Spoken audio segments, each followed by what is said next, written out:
Bom dia, boa tarde, boa noite.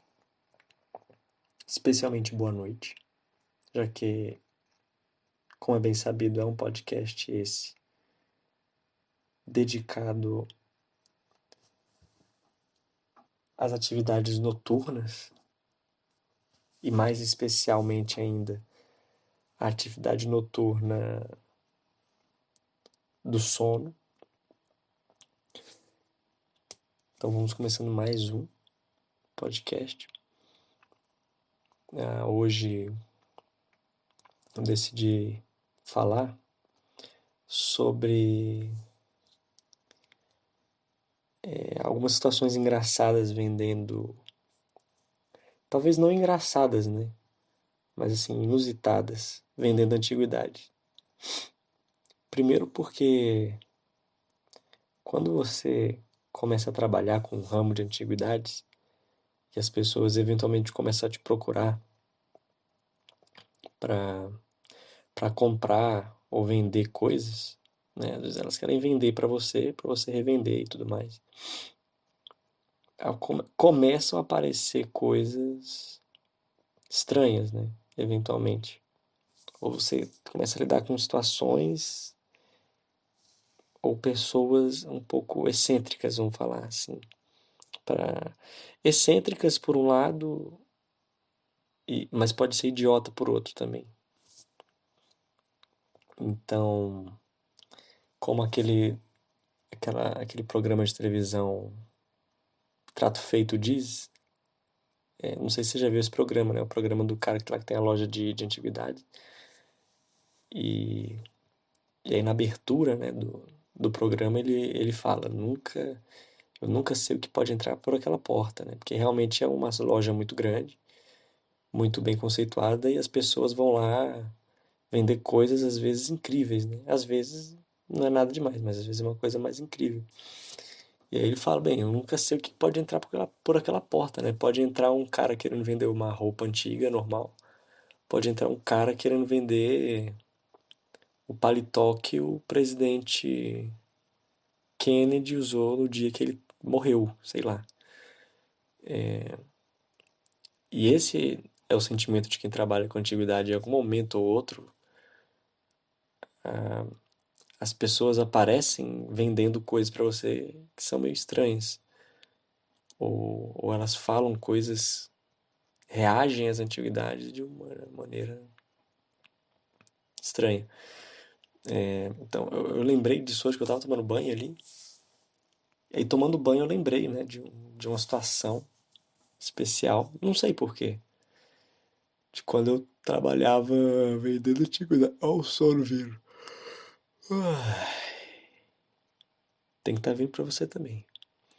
Quando eu trabalhava com antiguidades, né, na loja, num shopping aí.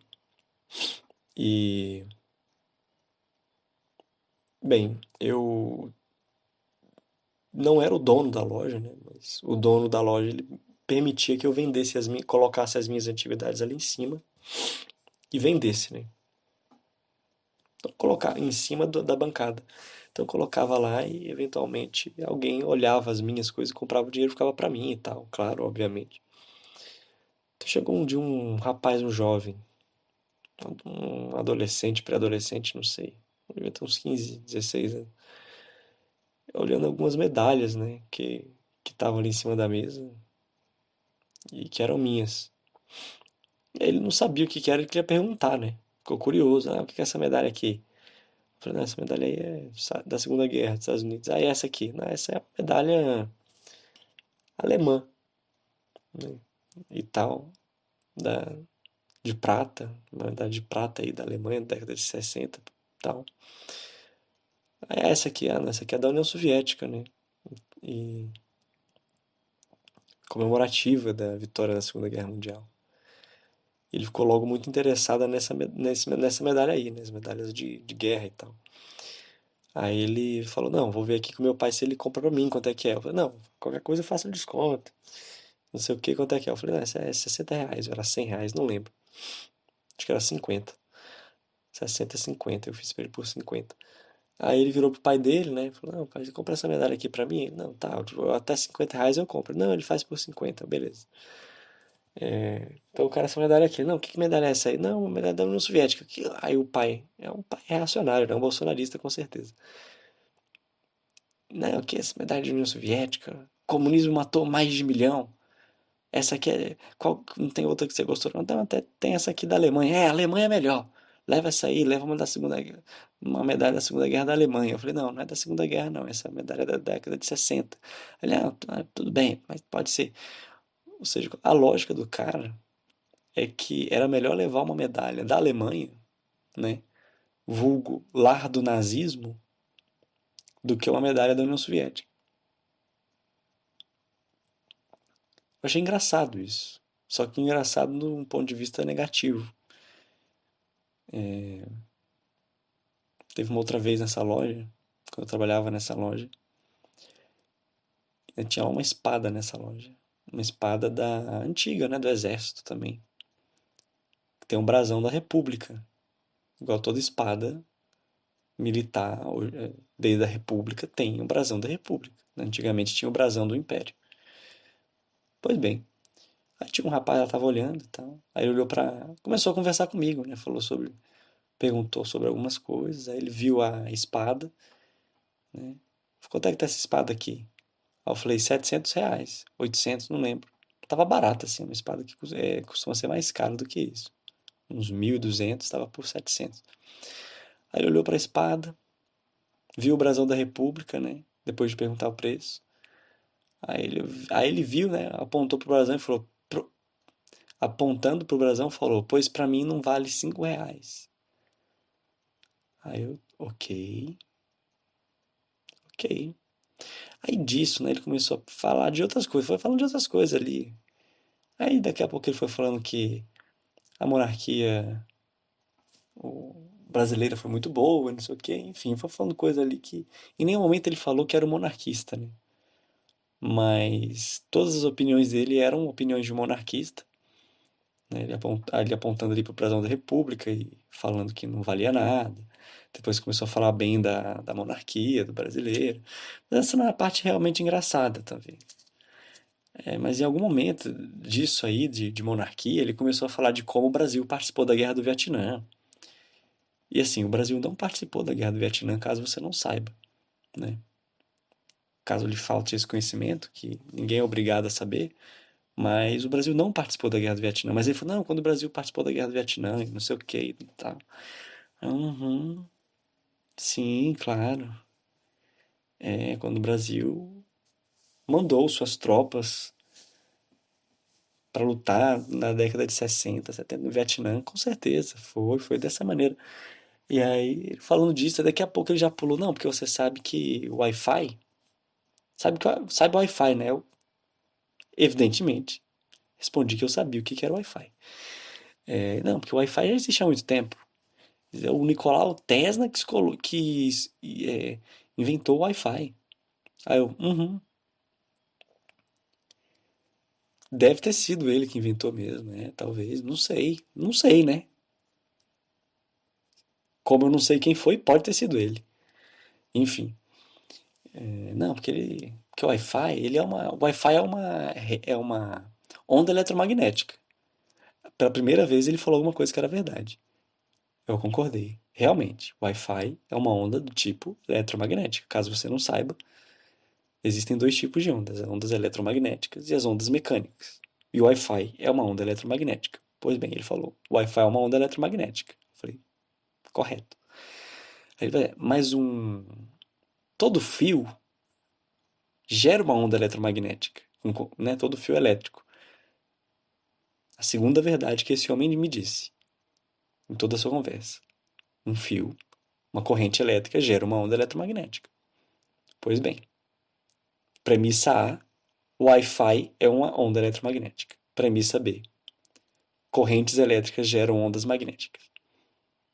Conclusão. Aí ele me disse: pois é, então O Nikola Tesla, ele inventou o Wi-Fi, porque onda eletromagnética já tem há muito tempo, e aí foi ele que inventou, mas é uma tecnologia secreta, ficou escondida aí todos esses 100 anos aí e tal, só o governo usava e não sei o que e tal. Aí eu realmente balancei a cabeça, né, assim, escutando ele, que você não pode falar mal do cliente, né, mandar ele embora, tem que deixar ele ali, vai que ele compra uma coisa. Mas ele estava por dentro de como funciona a lógica aristotélica e de como funcionam a construção da argumentação através de premissas, né? Premissa A, Wi-Fi é uma onda eletromagnética. Premissa B,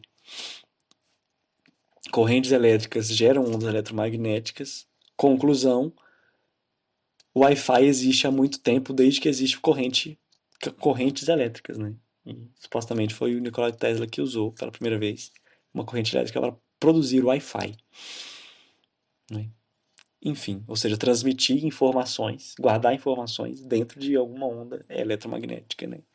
Que se expressa ali através de um aparelho, como um telefone celular ou algum outro tipo. Ele não poderia estar mais correto, eu tenho certeza. Eu estou pensando aqui, tentando pensar em outras situações sobre as antiguidades, né? Só que elas não são tão engraçadas às vezes, ela só é estranha. Teve uma vez que eu achei um cara vendendo várias coisas antigas e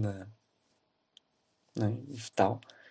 E aí eu marquei com ele não, tenho interesse em comprar esses capacetes aqui de guerra e tal. Aí, não, vem na minha casa que a gente negocia. Tem outras coisas aqui, você dá uma olhada, tem muita coisa. E você vai vendo e negociando. Eu, então, tá bom, vamos. Aí eu fui, né? Era longe. Eu moro em Taguatinga, né? Você que é do Distrito Federal vai saber onde é Taguatinga e também vai saber onde é Santa Maria. E você logo vai descobrir que Santa Maria é um local longe, muito longe de Taguatinga. É uma boa viagem aí, né? Não é assim uma coisa muito demorada. Eu diria que são 30 minutos de viagem, né? Então, 25 é um lugar longe. Então eu fui, cheguei lá, tinha realmente muitas coisas que ele estava vendendo. E ele falou, não, essas coisas aí eram do meu chefe. O meu chefe era um italiano. Ele morreu e ninguém da família dele quis ficar com algumas coisas velhas que ele tinha, né, essas coisas que ele colecionava, e me deram, né? A gente era muito chegado e me deram, mas eu também não sei o que que é, eu só pensei que eu poderia vender. Aí eu, tá bom. Aí eu comprei as coisas militares, tinha outras coisas, tinha disco de vinil, livros antigos e tal, mas eu comprei só as coisas militares, né? Aí eu tava indo, combinamos, eu comprei as coisas ali dele. Quando eu tava entrando no carro, aí ele virou pra mim e falou assim: vem cá, você não tem interesse em comprar arma? Porque ele deixou umas armas ali, também tem uma máquina de tortura, umas máquinas de tortura, você não tem interesse em comprar? Ele falou meio tímido assim, né? Aí eu fiquei meio. O que que eu falo agora? Aí ele já falou: não, não, deixa quieto aí, não vou mexer com isso não, vou me livrar disso aí, não sei o que e tal. Mas era tudo do meu chefe, eu acho que essas coisas aí de tortura tem. Melhor jogar fora mesmo e tal. Eu não falei nada, né? Eu falei assim, tem gente que compra, não sei e tal, mas ele quis acabar com a conversa, eu também quis. E acabou essa conversa. Eu nunca mais. Brincadeira, eu já falei com ele assim, novamente, perguntando se ele tinha outras coisas antigas, né? Ele falou que não tinha mais, que já tinha vendido. Ou tinha coisas que eu não tinha interesse, né? Que era disco de vinil. O que mais?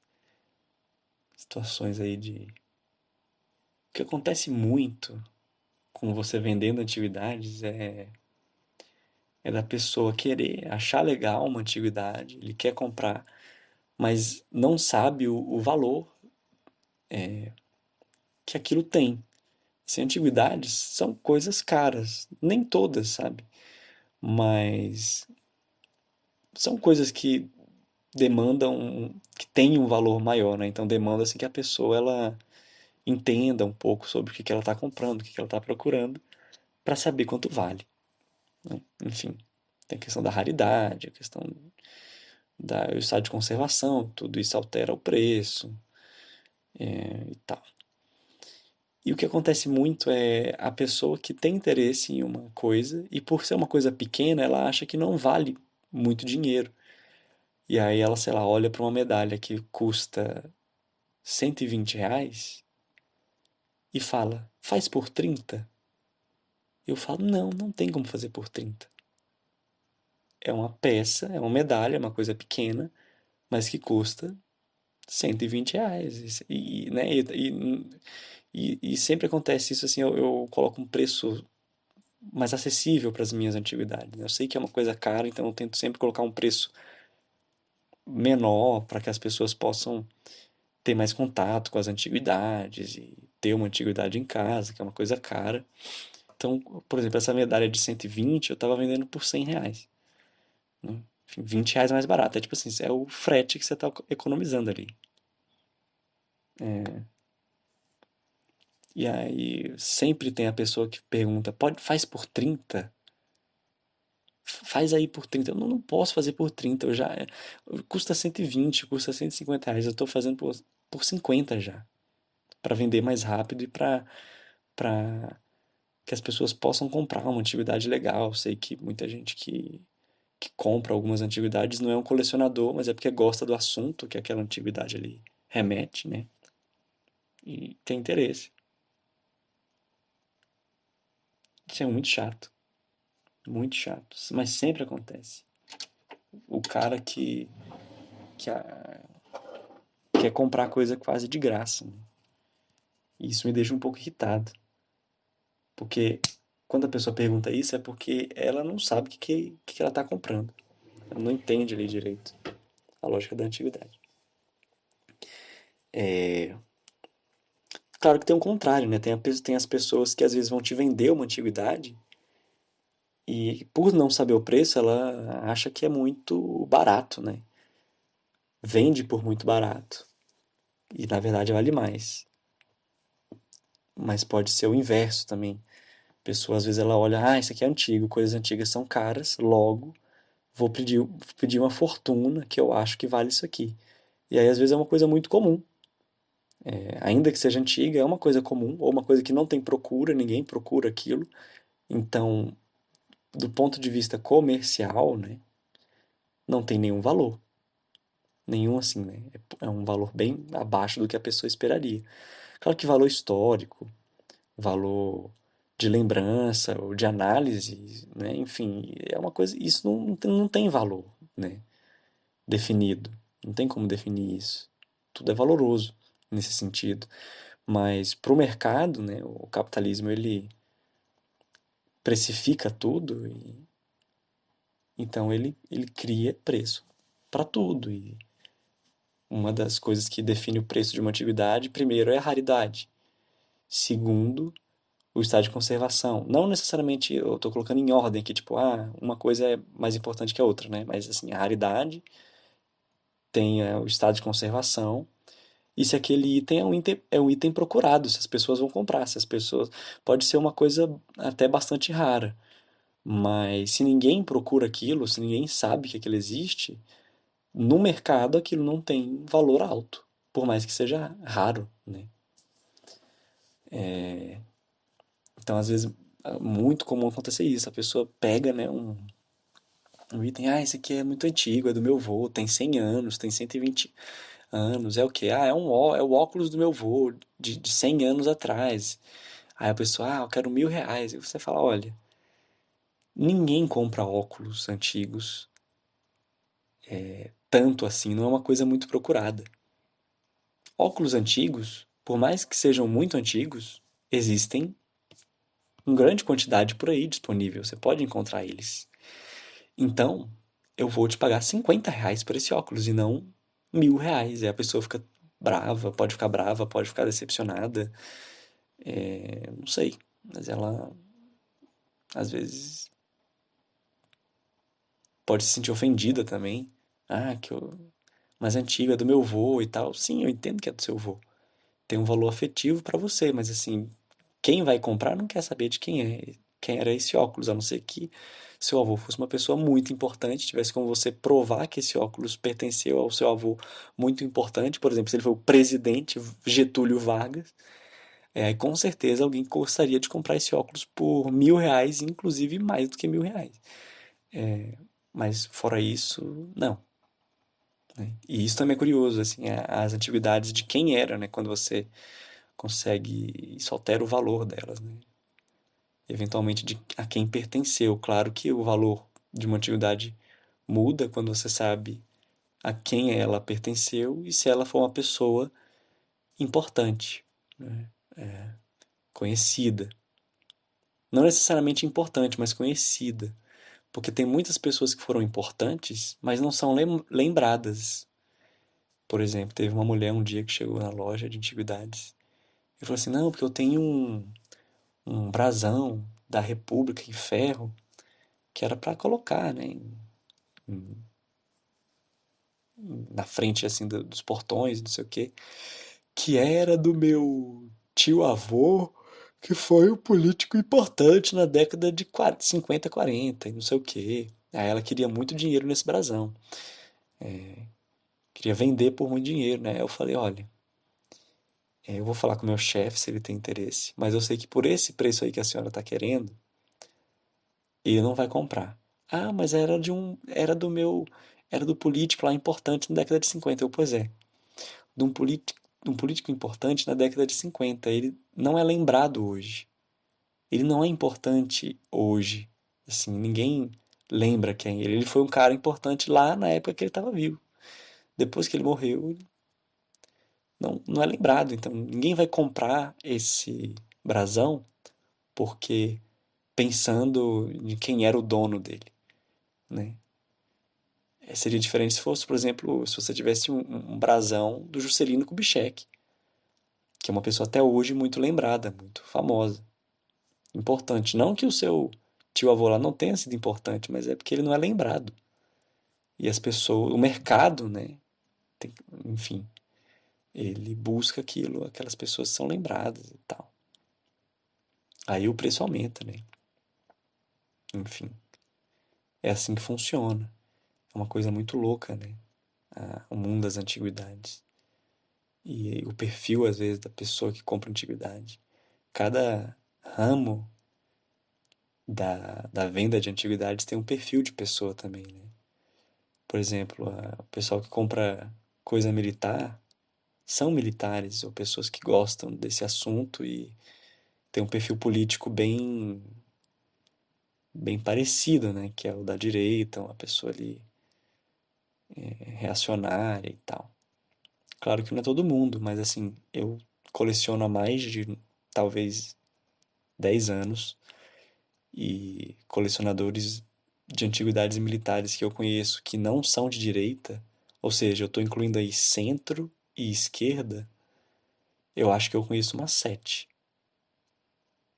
né? No qual eu já estou incluso. 7, 8 pessoas. A antiguidade, por exemplo, de quem coleciona móveis já é uma coisa assim, tem um público bastante amplo. Quem coleciona disco de vinil é um público muito amplo também, muito diverso. Vai gente que tem orientação à esquerda, à direita, ao centro, jovem, idoso, de todas as idades. Quem coleciona moeda, a famosa numismática, né? Moedas e selo, que é a filatelia, principalmente moedas, também todas as idades, todas as crenças, as ideologias, e é barato. Assim, colecionar moedas no geral, é barato, é democrático. Então, você encontra rico, você encontra gente mais humilde colecionando e eu acho isso muito legal. Selos também, o selo é bem democrático, assim, selos são baratos de se colecionar e por isso é democrático. Você encontra gente com muito dinheiro, gente que não tem muito dinheiro, mas tem a sua coleção e estuda sobre. Isso é bem legal. Os outros ramos aí dos discos de vinil, móveis, é realmente uma galera ali classe média, né? Porque são coisas muito caras e, enfim, é que realmente podem ser muito caras, passar da bagatela aí de 9 10 mil reais, né? Eu já vendi coisas assim que, não minhas, né? Que eu não tenho dinheiro para isso, mas quando eu trabalhei nessa loja, vendi coisas de 10 mil reais e tal. Obra, obra de arte também tem um público muito diverso, vai desde de uma galera jovem até uma galera velha, de gente que é conservadora, de gente que é progressista, mas sempre rica, porque a arte é caro, né? Sim, você vai encontrar os quadros mais baratos e tal, são R$ 300. Isso para o mercado de artes é muito barato, né? São os quadros mais baratinhos, R$ 300 e tudo mais. Então, esse é o mundo aí das antiguidades, um pouco mais sobre. Colecione coisas, é legal você colecionar para estudar, né? Não colecionar para acumular só, mas para você estudar, fazer análises e tudo mais. Algo às vezes que você gosta, um assunto que você gosta ou que você acha interessante, não necessariamente que você concorda, mas que você acha interessante ali, representa alguma coisa que te chama atenção na história ou na sociedade. Enfim, 20 minutos de podcast. Meu adeus fica por aqui. Meu Deus fica por aqui não, né? Eu fico por aqui e dou o meu adeus. Tchau, tchau.